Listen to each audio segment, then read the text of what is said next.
YouTube people? Getting back on track here with Starfire. A little overdue, but due nonetheless, so here she is. The box is pretty standard stuff. Aside from the shape of it, it's a little, I don't know, standard, left to right, but front to back, pretty deep.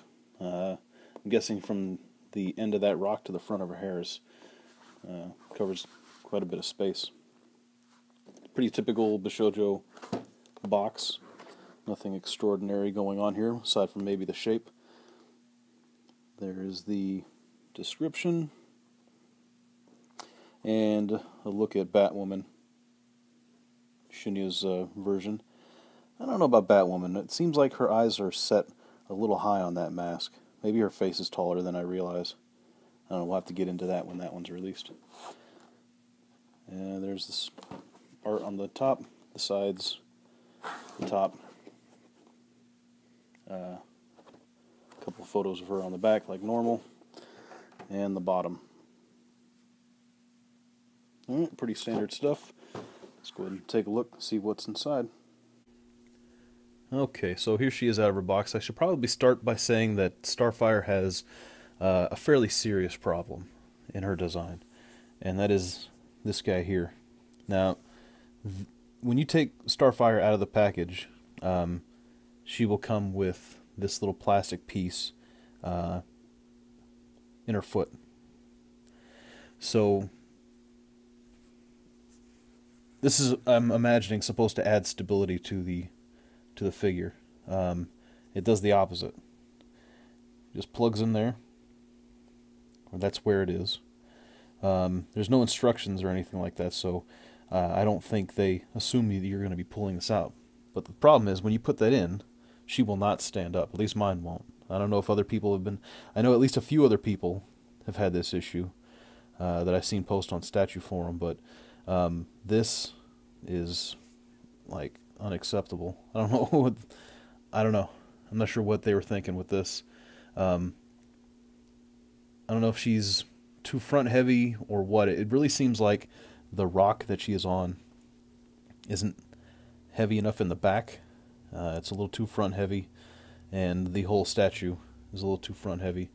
And on a perfect surface, you might be able to get her to stand, but if you take the plastic wedge out, she becomes much more stable.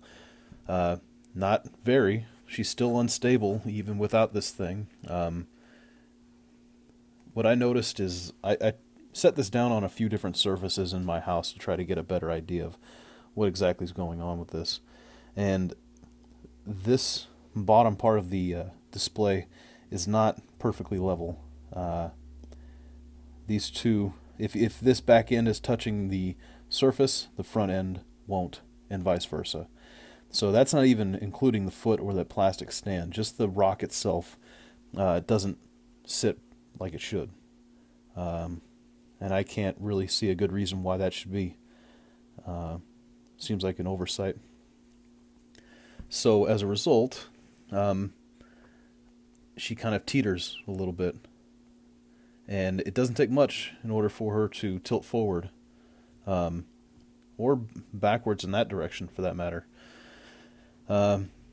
So that might be a real problem for some people. For me, you know, she'll be sitting on a shelf. Once you remove that plastic little piece, this little wedge here, seems like it kind of fixes the issue, but I don't know. It's too bad to see that. I can't imagine how something like this gets by them. I think a real simple fix for this would be just to let her hair touch the ground and act as the third part of a tripod. If this foot went out a little bit further here, off to her left, not by a lot, but enough, you could even just have the foot itself swing out and her hair touch down over here somewhere. That's really all you'd need. I'm not sure how that would end up looking. I can't imagine it'd be that bad. But if they did those things, this thing would be much more solid than it is now. So, anyway, that's all I'll say on that matter. So, onto the figure itself, it's really kind of all about this hair. This is a lot of hair.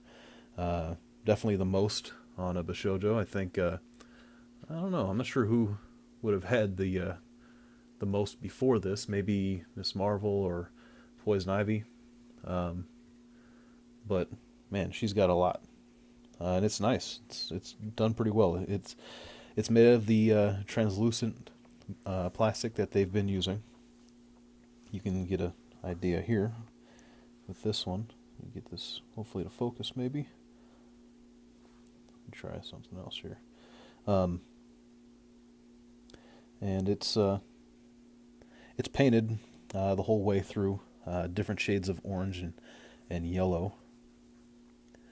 And it really looks kind of iridescent on the camera here, but in person it's bright, but not quite as bright as my lights and my camera are making it look. But you get a good sense here what's going on with the hair. Very nice. Lots of hair. Seems to be sculpted pretty well. It does have a seam up here at the top. Again, never really understood why that has to be there. I feel like that doesn't need to be there, but whatever. It's not that big a deal when you have this much hair involved. It's a pretty small detail, and I can let that slide. Her skin, also kind of well, it's orange clearly, but it's kind of a pale orange.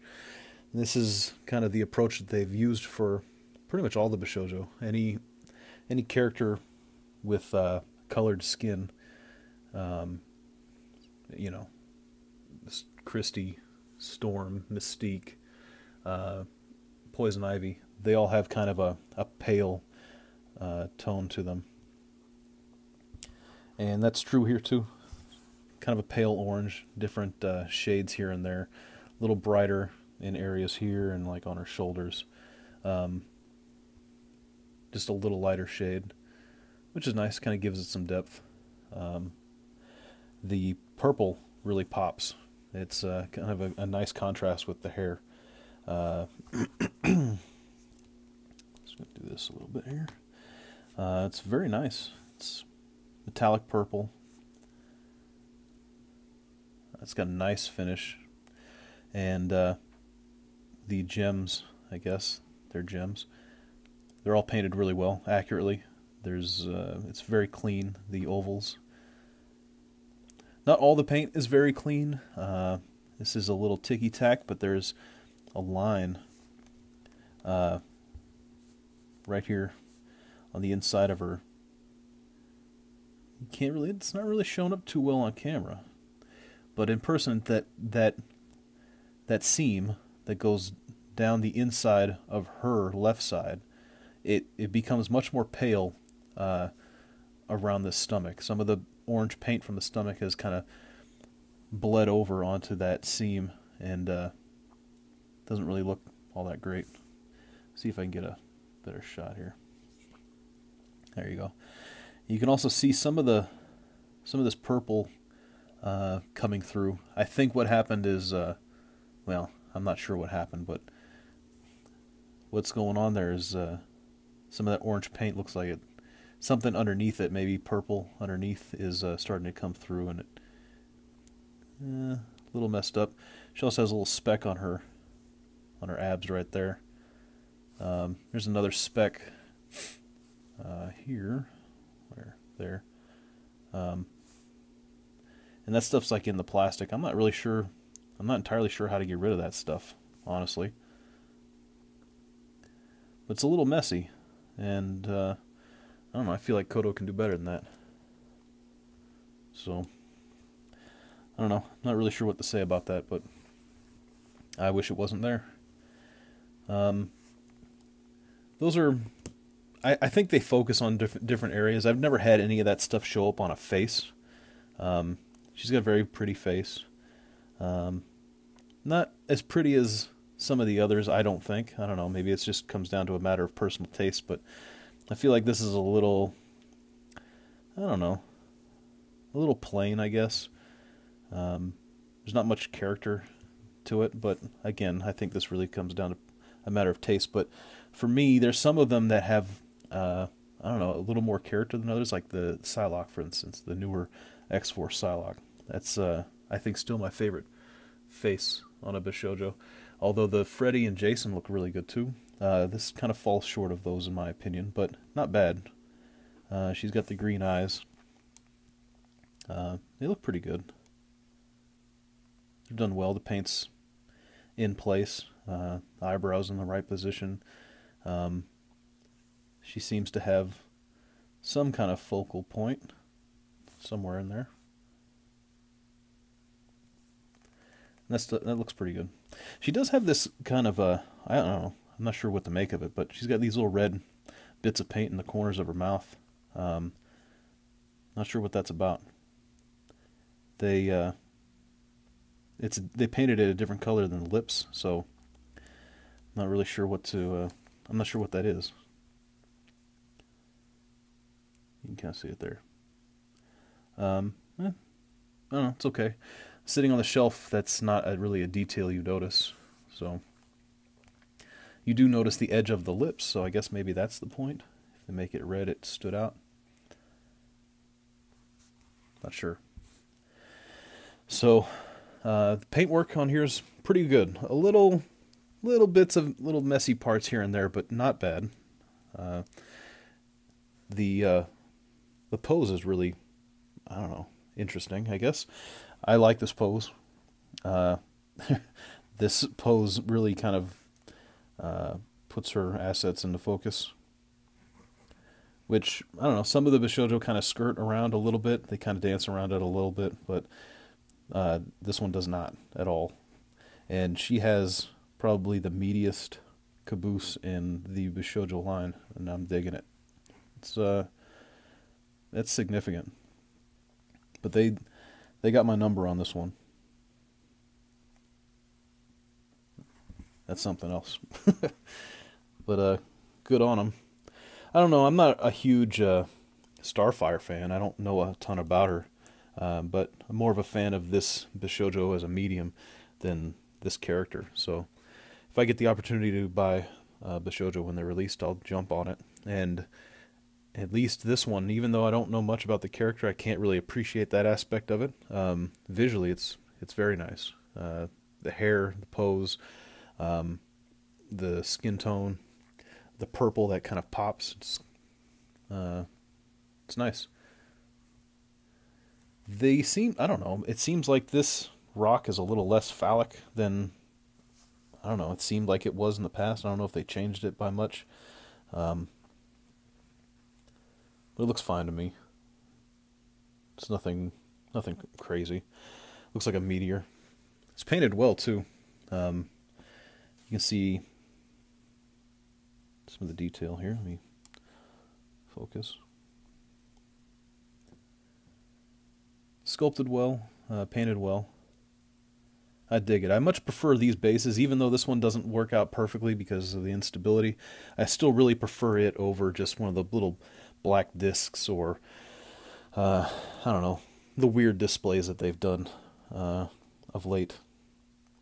Weird by, I don't know, the ones that store things, the big regular ones like Spider-Woman's and Harley Quinn's. I don't like those. But this is good. I think that's when they look the best, is when they can not have a display base typical stand, but when they can have some scenery. I get the feeling that she probably could have just used her hair, but I don't know. Again, I'm not a toy designer. What do I know? But I think probably didn't need the rock at all, unless they were going for this pose specifically, and in which case I can't really blame them. I feel like they could have probably pulled that off with hair also, but who knows? Maybe that would have been odd. Hard to say. But she's a good-looking one, a good-looking statue, and you know, this little thing is still puzzling. But at any rate, let's go ahead and do a little size comparison here. So she is a a DC character, so I figured I'd take some other DC characters to do some size comparisons. So here's another one of these black bases that I'm not wild about, but there's Huntress. Now, she does seem a little shorter, but again, that's the pose. And this, I think, illustrates that pretty well. Because if you look at her leg, the length of her leg looks a little longer than Huntress's here.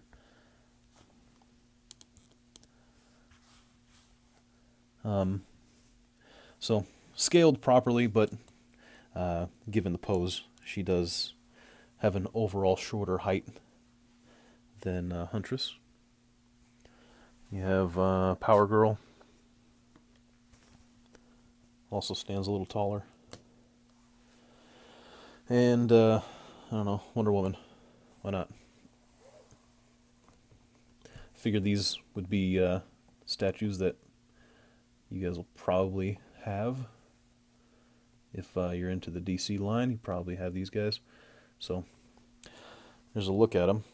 So she's a little on the shorter side, but, you know, she's not necessarily short, so.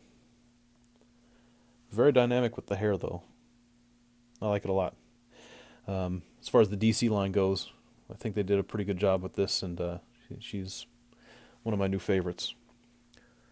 So I'm overall happy to have gotten her. I just wish that they could have worked out the display base, or really the stability issue. But anyway, that's it. Overall, I think she's a good one to get. Just beware this little thing. Pull that out, get rid of it, or mail it back to Kodo. let them have them, because we don't need them, clearly. All right, thanks for watching. Stay tuned. I've got Nina Williams on the way. That review should go up on time. Just waiting for her to be delivered. Should be sometime next week. It should be. And I'll see you on the next one. Thanks.